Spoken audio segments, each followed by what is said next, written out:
É o momento en que unha parella de asaltantes comete un roubo nun garaxe do barrio dos Mallos, na Coruña. Unha cámara de seguridade capta o instante en que rompen o cristal dun vehículo para facerse co botín. Non foi o único roubo nesa zona. Un encapuchado entrou de madrugada nun bar, deixando ao seu paso numerosos estragos. A dona do local cree que é o mesmo caco que asaltou un taxi e numerosos coches horas antes. Rotura de ventanilla, incluso dentro del garaje privado. Él sabía lo que venía porque pasó directamente a la caja, la arrancó y se la llevó. Esto fue cuestión de segundos. Pero tenemos a personas identificadas, la policía lo sabe. Y es una pareja de chico y chica. Surtos de menos de 400, pues los llevan, los identifican, reconocimiento, declaraciones y luego a la calle. Y entonces esto es todos los días. Boas tardes, martes 19 de maio, benvidos ao Galicia Noticias. Esta mañá hubo un accidente espectacular de tráfico na autovía do Salnés, moi preto xa de Sanxenxo, en que dous coches acabaron emborcados sobre o asfalto. Non houbo feridos de gravidade e precisamente neste caso iso é noticia, porque as imaxes dan idea da violencia do impacto. Si houbo dúas persoas que precisaron ser trasladadas a un centro médico. As causas estánse a investigar. No momento do sinistro, o asfalto estaba mollado pola chuvia desta mañá. E con un coitelo de cociña atacou o meu cliente pola espalda. O meu cliente tratou de escapar, caeu o chan e acoitelou no chan, primeiro no lombo e despois tratou de acoitelalo dous veces no peito e o meu cliente puido poñelo o seu brazo. É dicir, intentou matalo. Pois este relato do abogado da acusación non debe estar moi afastado da realidade porque o acusado aceptou os feitos. Unha condena de 7 anos e medio de cadea e o pagamento dunha indemnización de 23.100 euros á vítima por intento de asasinato. Os feitos descritos aconteceron na Coruña tras unha discusión nunha cafetería.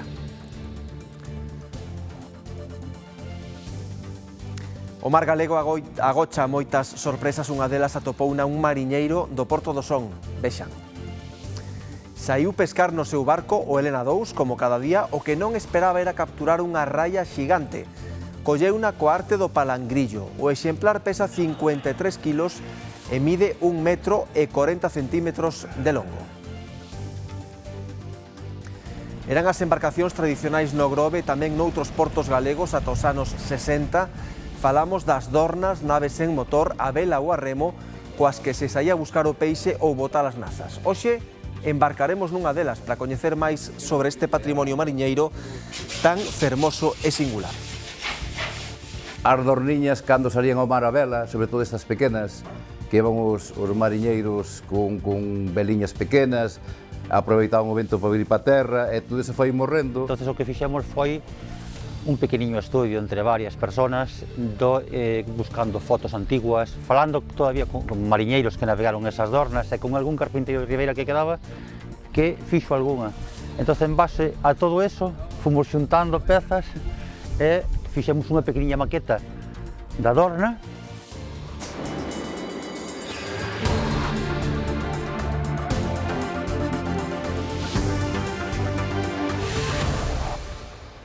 Esta tarde celébrase o funeral pola lucense de 78 anos, falecida tras ser acoitelada polo seu fillo, supostamente a causa dunha crise psicótica.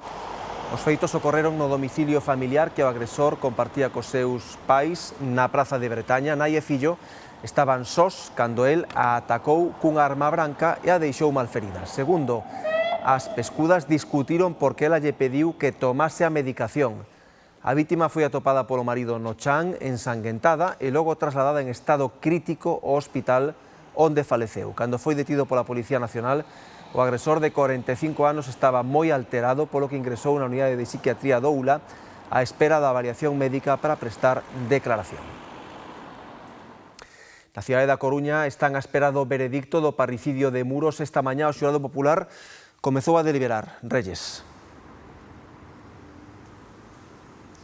Sí, despois de 6 sesións de xuízo, os 9 membros do xurado popular xa están deliberando. Durante o proceso, o acusado recoñeceu que fora el quen acabou coa vida do seu pai en abril de 2023 na vivenda familiar de Esteiro, en Muros, malia que manifestou que apenas lembra o acontecido porque, segundo dixo, palabras textuais, estaba colocadísimo, porén os especialistas que o avaliaron tras os feitos aseguraron que non estaba baixo os efectos de ningunha substancia e que a analítica que lle realizaron deu negativo en tóxicos. A Fiscalía e a acusación particular piden para el 23 e 25 anos de cadea respectivamente por un delito de asasinato ou entender que houve un plan premeditado. O seu abogado insiste en que actuou en lexítima defensa e que é inimputable. Pide para el a libre absolución ou subsidiariamente que sexa castigado por un homicidio cunha pena inferior aos 10 anos de prisión.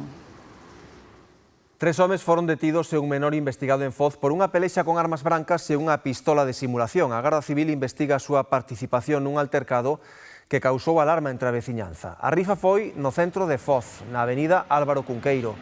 Os investigadores comprobaron que a pistola empregada por un dos implicados era de simulación e que outro portaba un coitelo de grandes dimensións. Este home foi apedrado e sufriu a fractura de varias costelas e unha lesión nasal, denunciando que fora ameazado de morte.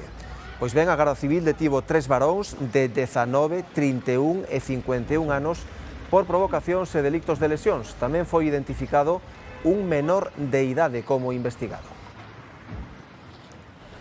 Na Coruña produciuse outro episodio violento. A tarde pasada un home recupérase das feridas tras ser agredido cunha arma branca na contorna da cidade escolar.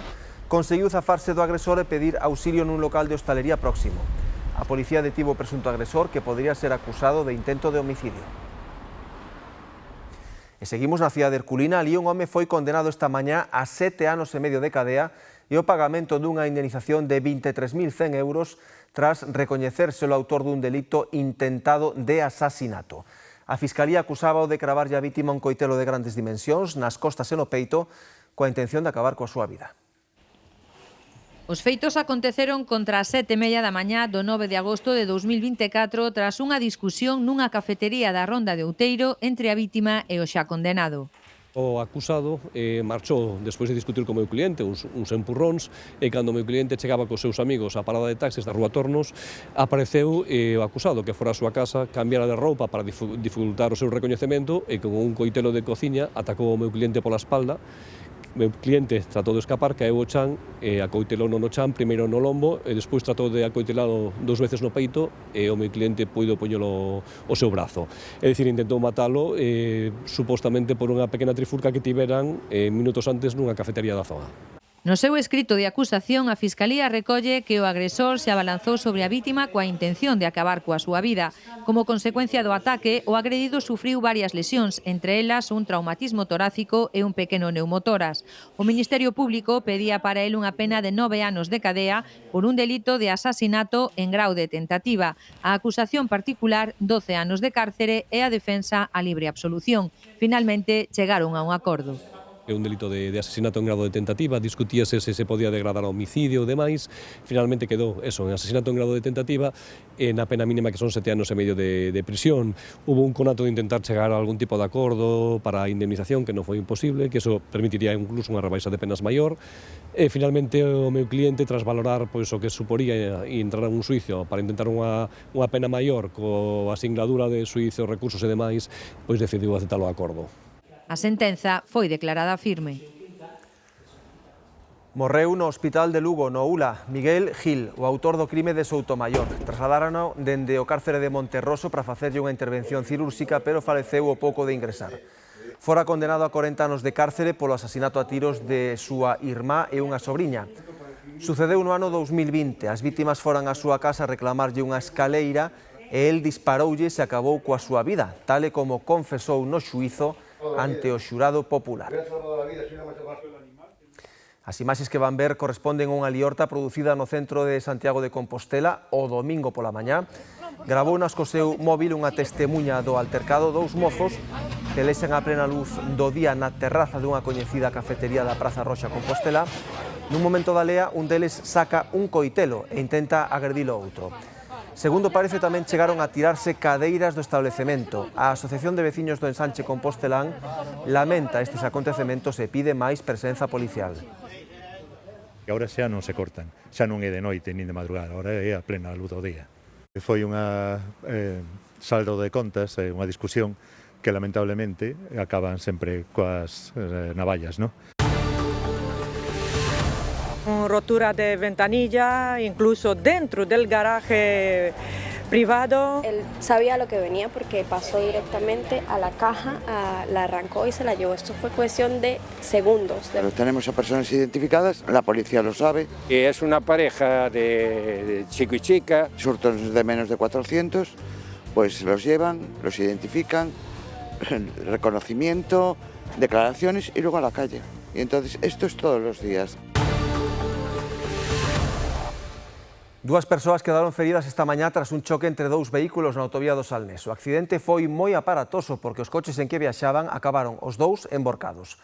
Ao lugar desprazáronse de inmediato os equipos de emerxencia que levaron os ocupantes a un centro médico. O seu estado en principio non reviste gravidade. O accidente producíase pouco antes das 8 da mañá na autovía do Salnés, á altura do quilómetro 17 en dirección Pontevedra, na parroquia de Nantes, no concello de Sanxenxo. Foi unha colisión entre dous vehículos que acabaron emborcando na calzada. A pesar da aparatosidade do sinistro, os condutores dos coches conseguiron saír do seu interior antes de que chegaran os servizos de emerxencia. Inda así, foron trasladados a un centro hospitalario para seren atendidos das lesións que presentaban.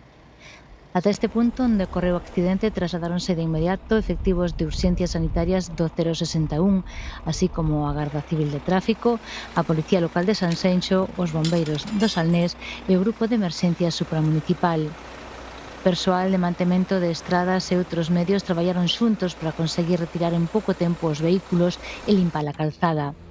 A circulación quedou restablecida en pouco tempo e, por sorte, os ocupantes de ambos coches non presentaban feridas graves.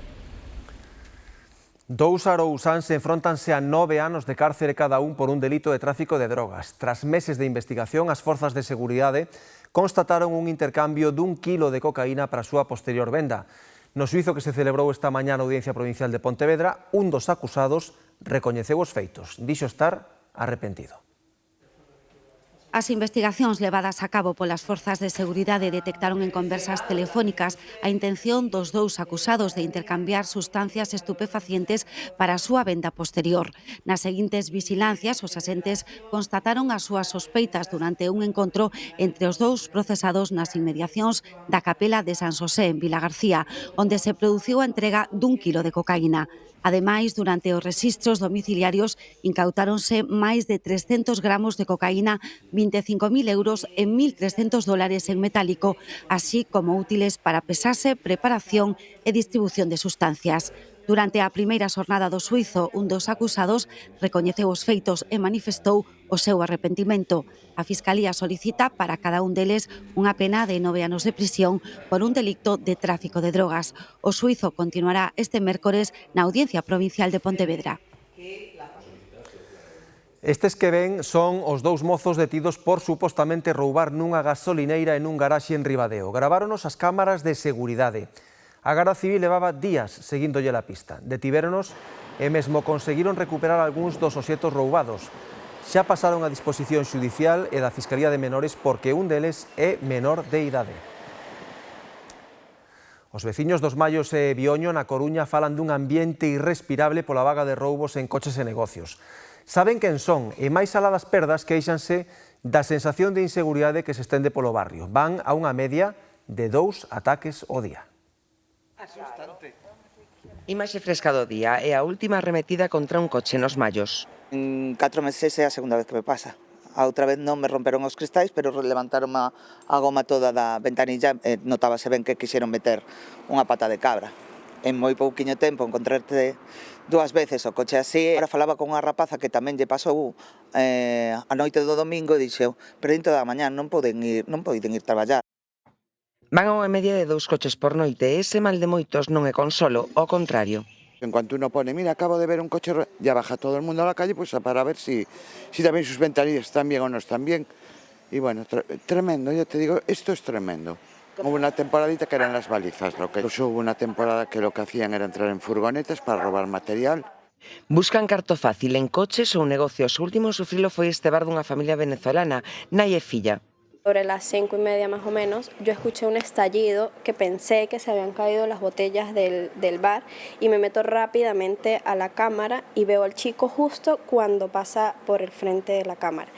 Sabía lo que venía porque pasó directamente a la caja, la arrancó y se la llevó. Esto fue cuestión de segundos, de verdad, porque la cámara, las alarmas se activan a los 10 segundos y él antes de los 10 segundos ya estaba arrancando las cajas para salir.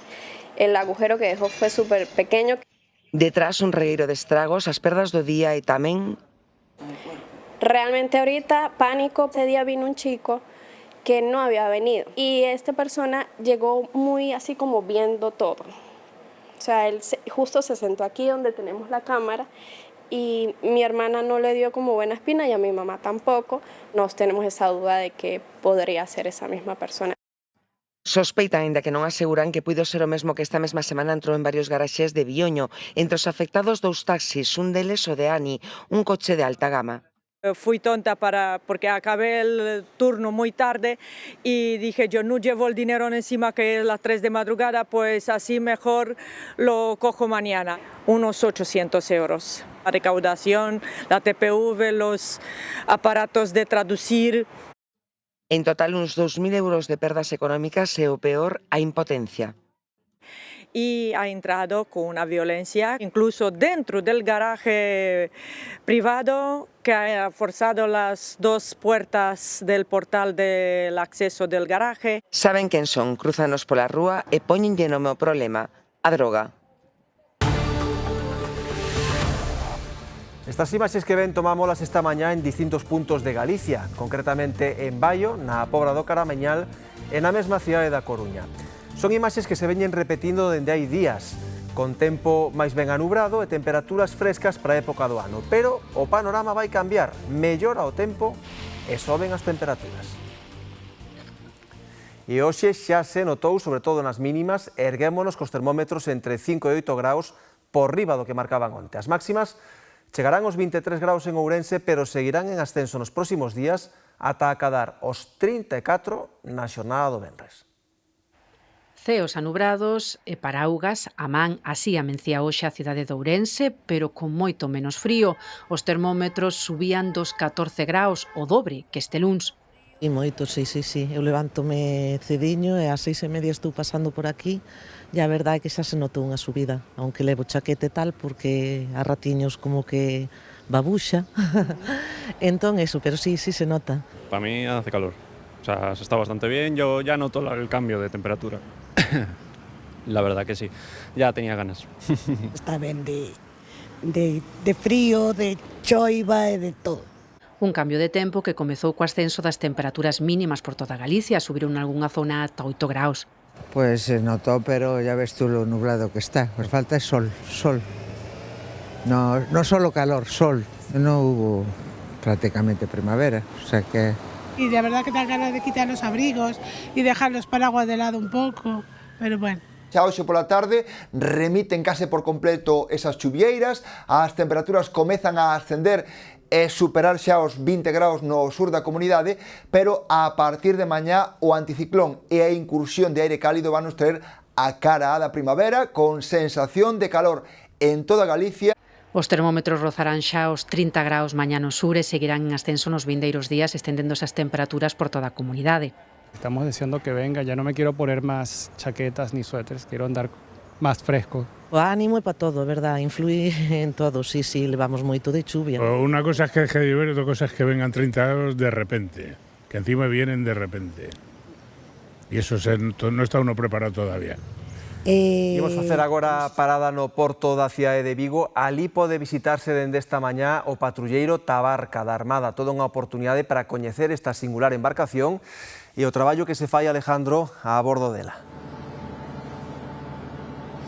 Sí, toda unha oportunidade para coñecer todos os segredos desta patrulleira que ten a súa base na Escola Naval de Marín e que atracaba esta mesma mañá aquí no peirao de Transatlánticos da cidade de Vigo. Unha oportunidade para coñecer a súa capacidade de defensa, pero tamén, como ti ben indicabas, para coñecer como é a vida cotiá nunha embarcación de 44 metros de eslora e 6 de manga. As visitas guiadas comezarán esta mesma tarde, continuarán durante mañá mércores en horario de mañá e de tarde e rematarán este xoves en horario tan só de mañá. Unha actividade que se encadra dentro da programación da Feira Navalia que se está a levar a cabo durante estes días aquí na cidade olívica. Este patrulleiro Tabarca é o octavo buque dunha serie de 10 unidades denominados clase Anaga, permanecendo na actualidade tres delas en servicio. Cada buque desta clase pois leva o nome dunha isla ou dun illote da costa española. A construción desta patrulleira realizouse na empresa Nacional Bazán, na factoría que ten en San Fernando, botándose o día 23 de decembro de 1980 e entregándose a Armada o día 31 de decembro do ano 1981. Como ben decimos, toda unha oportunidade para coñecer todos os segredos desta patrulleira. Esas visitas guiadas comezarán, como ben decimos, esta mesma tarde, continuarán mañá en horario de mañá e de tarde e rematarán este xoves en horario tan só de mañá aquí no peirao de Transatlánticos da cidade de Vigo. A Garda Civil inmobilizou máis de 1.500 kilos de produtos fitosanitarios ilegais. Atoparon o material nun almacén clandestino, Iria. Si todo comezou cunha inspección ordinaria nunha tenda de fitosanitarios aquí en Baio. Os axentes do Seprona e os inspectores de Sanidade Vexetal da Xunta detectaron nese momento anomalías que lles fixeron sospeitar da existencia dun centro de distribución non declarado. Efectivamente, acertaron, porque a 15 kilómetros de aquí colleron na hallada a varios operarios desta empresa movendo caixas cara a unha furgoneta dende un contedor onde almacenaban as sustancias. Máis de 1.500 kilos de produtos químicos agrarios que non estaban conservados de xeito seguro nin legal. Procederon a incautar estas sustancias e a poñelas a disposición das autoridades e tamén os axentes fixeron as demandas correspondentes. Agora está por determinar cal vai ser a sanción a que se enfronten os responsables deste almacén clandestino. Atención agora á sorpresa que lles adiantamos en titulares e que levou un mariñeiro do Porto do Son que sacou un peixe de máis de 50 kilos cando andaba ao Congro. Trátase dunha raia bicuda que hoxe atopamos á venda na praza da Pobra do Caramiñal.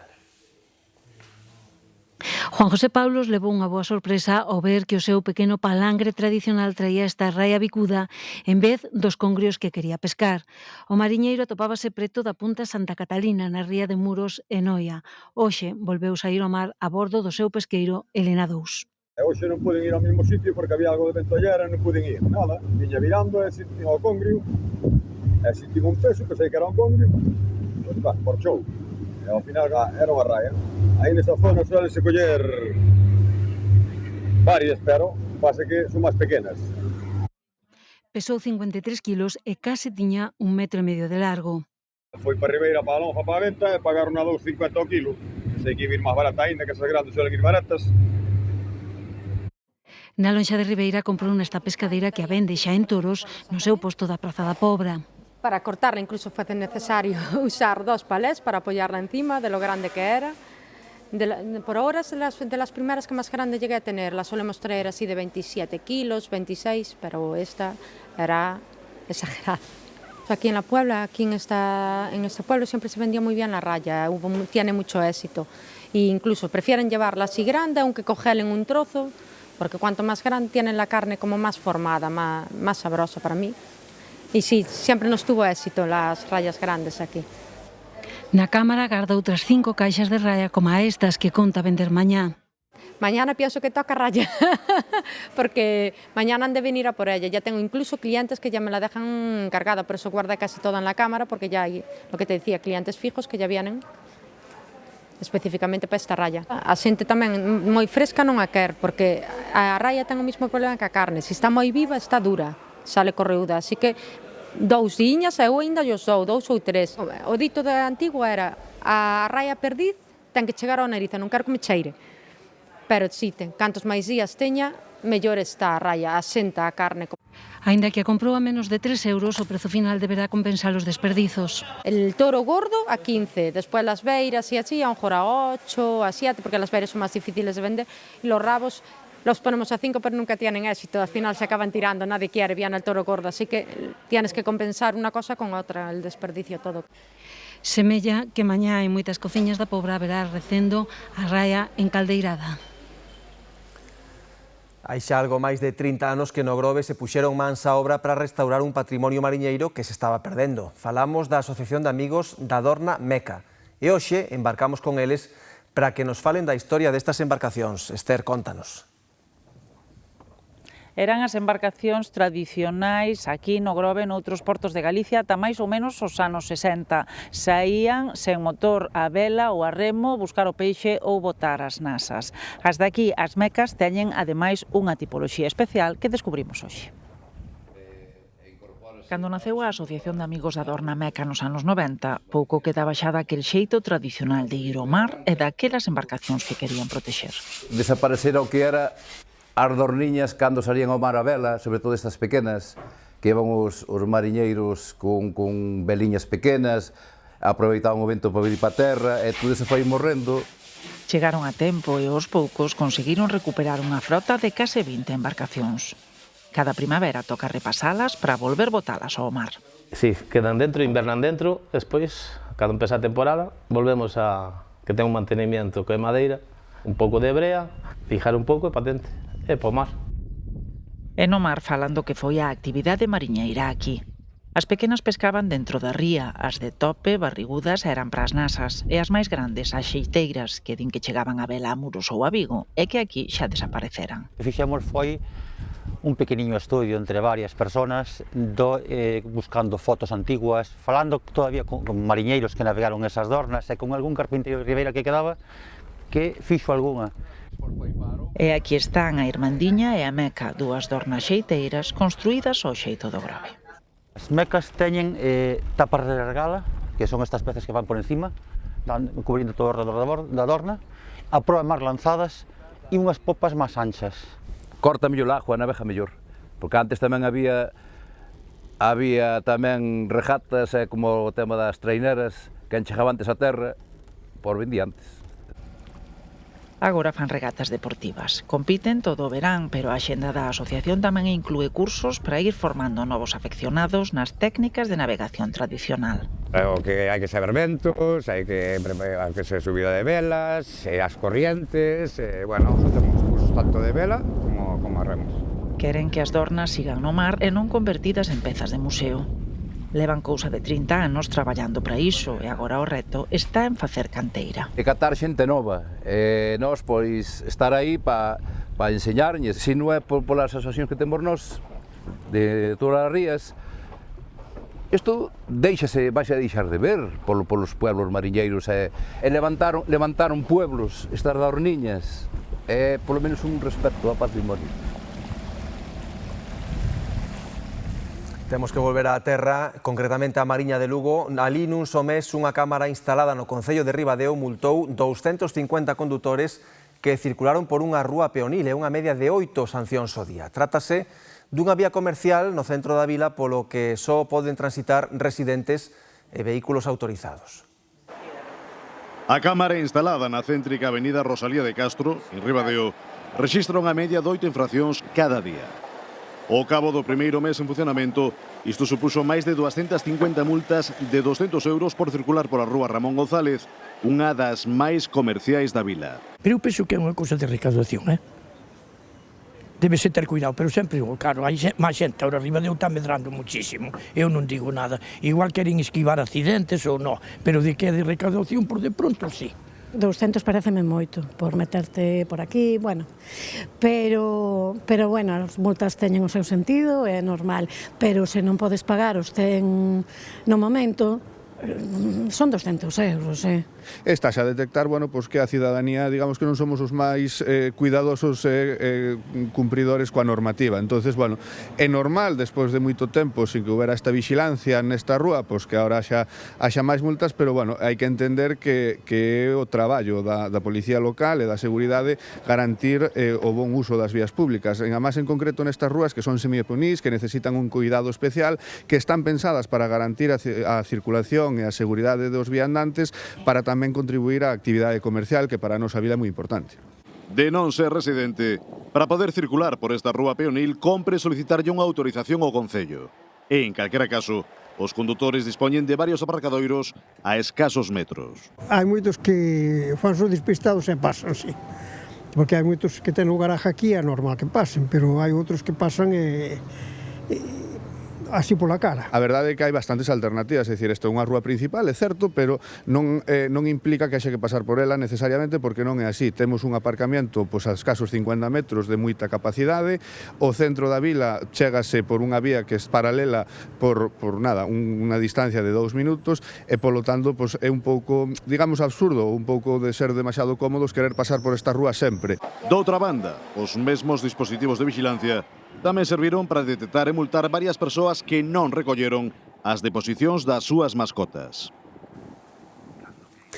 Os veciños do barrio de Paredes, en Mondariz, levan anos desesperados polo mal estado do firme da pista que sobe ás súas casas. Está moi deteriorado, queima os neumáticos, estraga os baixos e a suspensión dos vehículos. Din que os taxistas e os do butano ou o panadeiro xa lles poñen pegas e as ambulancias non chegan. Teñen que baixar o enfermo en Padiola. Son apenas 100 metros os que precisan un novo asfalto. Os veciños deixanse as rodas aquí. Cando chove, os neumáticos sofren máis e ás veces empezan a fumegar. Iso afecta a todo, as rodas, que a patina, empeza a fumegar aí.